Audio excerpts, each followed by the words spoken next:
DBT Interpersonal Effectiveness 6. Today's session is about validation. Validation of others' feelings, beliefs, experiences and actions is essential in building any relationship of trust and intimacy. Validation is all about verifying the facts of a situation. When we validate, we communicate that we understand the other person's perspective. We acknowledge all thoughts, emotions and behaviours have a cause. Validation doesn't equal agreement. It doesn't mean we agree with what the other person says or does, but that we understand where they're coming from. Now let's think about why we might validate. We validate because it improves our interactions with others. It shows that we're listening and understand, and that we're being non-judgmental and seeing the facts in a situation. It also improves interpersonal effectiveness by reducing pressure on needing to be right, reducing negative reactions and anger. It also allows problem solving and improves our relationships. It makes others more receptive to what we have to say. Also, invalidation can be really painful. So what do we validate? Validate only the valid, something which is meaningful to the situation, justifiable and appropriate to the goal. Validate the facts of a situation. Validate a person's experiences, their feelings and emotions, their beliefs, opinions or thoughts. Validate suffering and difficulties. When we think about how we validate, there's a few levels of validation. The first step is to pay attention, so treat the other person and what they're saying or doing as relevant and meaningful, requiring serious attention. Be mindful of your own non-verbal responses as well, like your body language and eye contact. The second step is to reflect back without judgment. We can do this by communicating that we've accurately heard what the other person has said. Be open to correction and try not to add your own assumptions. This, however, doesn't mean that we agree with what they're saying. The third step is to find out what's going on without them telling you with words. Be sensitive towards their tone of voice and body language, including facial expressions, posture and behaviour.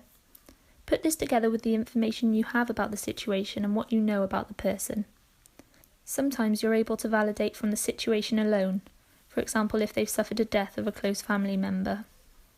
Be open to correction, as we can be wrong, so offer validations tentatively, for example saying something like, "I'm guessing you're feeling really disappointed about that," as we can never be sure of a person's thoughts and feelings. You need to use this level of validation carefully, and not infer intent from what you observe. The fourth step is to communicate an understanding of the causes, of their feelings, thoughts or actions given their history or current situation, even if you don't approve or agree with them.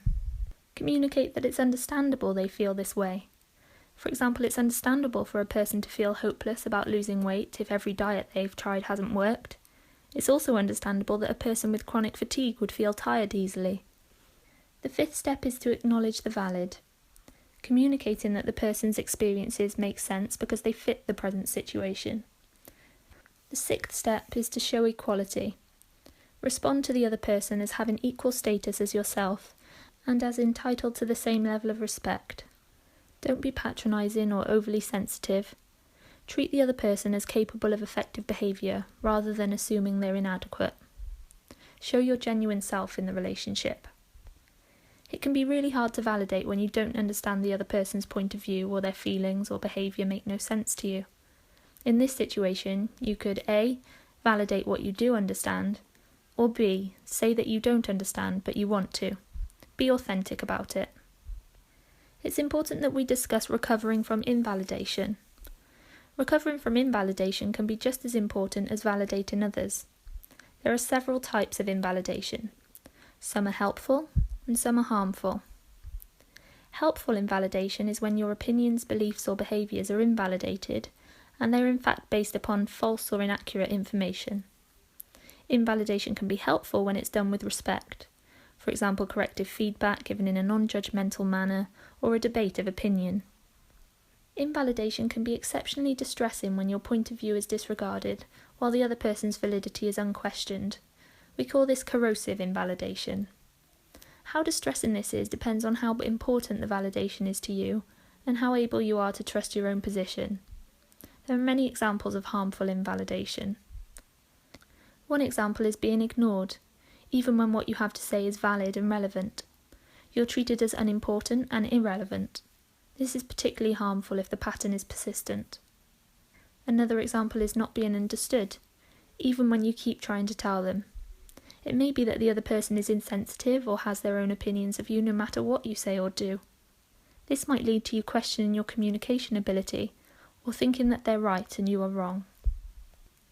Another example of invalidation is being misread, or others being insensitive to what's going on for you unless you spell it out to them. This makes you feel like your responses must be completely different from others. You may also believe that other people just don't care about you, making you think there's something wrong with you. It can also be quite hurtful when we're misinterpreted. People might give incorrect causes for your behaviour or your experiences, or they say, no, you don't feel that way. Their inferences are hurtful based on how they're feeling.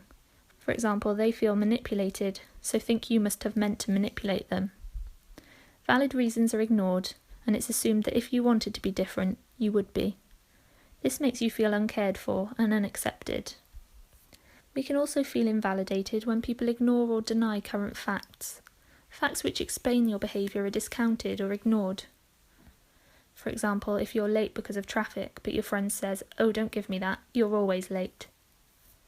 Another example of harmful invalidation would be receiving unequal treatment. So if you're treated as inferior, like a child, as fragile or unable to understand the other person, you might feel rejected. Another type of invalidation is traumatic invalidation. This is the extreme or repetitive invalidation of a person's significant private experiences, aspects of themselves, or reactions to the world. Typically, this type comes from a very important person in your life, a person of authority or dependence. It can occur only once, or it could be an accumulation of oversights. This results in threats to your psychological self, leading to a confused sense of validity and credibility, and puts the person in an insecure state, which might last a very long time. Common consequences include intrusive thoughts and memories, re-experiencing of invalidation, intense shame, confusion, anger, defensiveness, increased sensitivity to invalidation, intense efforts to gain validation from that person and others, and avoidance of contact with others, including difficulties when trusting people. So how can we recover from invalidation? The first step would be to check the facts in a non-defensive way. Check them with another person you can trust so you don't re-experience invalidation. Acknowledge and work to change your invalid responses. If your responses were incorrect or ineffective, admit it and try to change. Drop judgmental self-statements.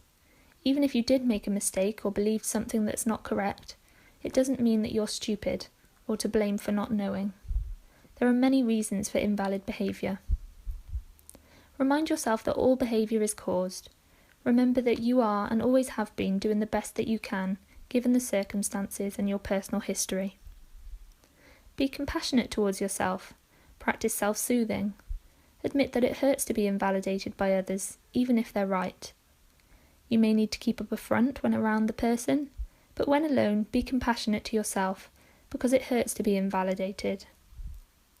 Remind yourself that invalidation is rarely a catastrophe. It's never the end of the world. Acknowledge your valid responses. If your responses were valid or reasonable given the circumstances, acknowledge this. Talk to others. Self-validation can take a lot of work and verbal processing with others, but it's well worth it. Describe your experiences and actions in a supportive environment. This helps you to let go of invalidation. The describing process might help you to learn that your responses are understandable in many ways. To do this, though, you must experience your shame and personal invalidity, but it's done non-judgmentally. Remember to use all the levels of validation on yourself. Pay attention, reflect, be mindful of your own emotions and situations. Try to understand your thoughts and feelings. Acknowledge the valid by standing up for yourself, and treat yourself with respect, as equal to others. The final step is to practice radical acceptance of yourself. This requires you to acknowledge that being invalidated hurts. It requires self-compassion and self-soothing. You can also work towards radically accepting the person who invalidated you. Use turning the mind, willing hands, and half smile to help.